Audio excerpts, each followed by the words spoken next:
Madame Le Tourneux. Écoutez, quand j'ai appris qu'il y avait une demande de vote séparé sur cette subvention accordée à la Ligue des droits de l'homme, je me suis questionnée, mais jamais j'aurais imaginé cette pratique. C'est un oukase.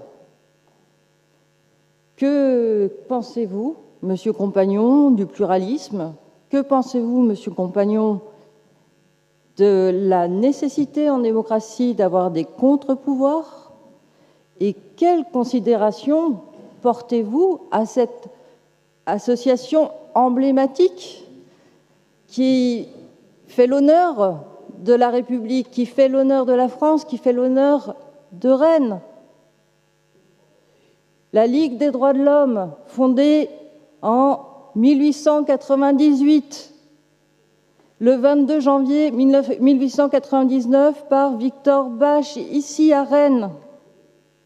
Que faites-vous du rôle de la Ligue des droits de l'homme, du rôle de vigie dans un contexte de fragilisation de l'état de droit par des responsables politiques capés et de haut vol?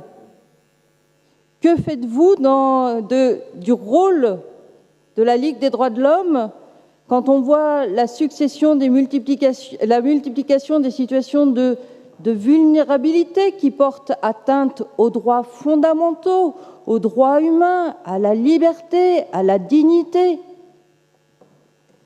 En fait, vous contribuez à travers cette intervention à cette petite musique extrêmement délétère qui traduit d'ailleurs une réelle contamination de l'idéologie d'extrême droite qui s'appelle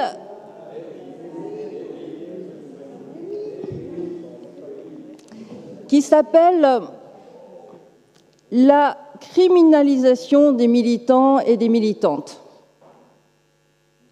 Et en vous arc-boutant sur des contradictions apparentes, non, vous ne comprenez pas, vous nous faites la démonstration que vous ne comprenez pas ce qui fait le cœur de la démocratie. Le cœur de la démocratie, c'est bien le fait que nous ne soyons pas d'accord sur tout.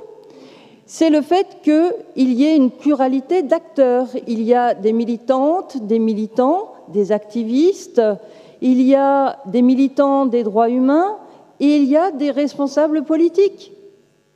Et la richesse d'une démocratie, c'est bien l'existence de l'ensemble de ces acteurs. Alors, je vous le dis vraiment, je trouve que votre propos est choquant. Il est choquant, mais il est aussi inquiétant. Et je vous redis que c'est l'honneur de Rennes, la fierté de Rennes, d'accueillir le Congrès national de la Ligue des droits de l'homme. Et ce congrès, bien souvent, vous savez, quand il y a des congrès, on sait qu'il y a des retombées économiques. C'est normal, c'est utile. Mais accueillir le congrès de la Ligue des droits de l'homme à Rennes, c'est aussi des retombées en matière d'engagement, en matière de citoyenneté, en matière tout simplement d'humanité et de dignité. Merci Madame Le Tourneux d'avoir rappelé à quel point ces propos sont inquiétants et dangereux.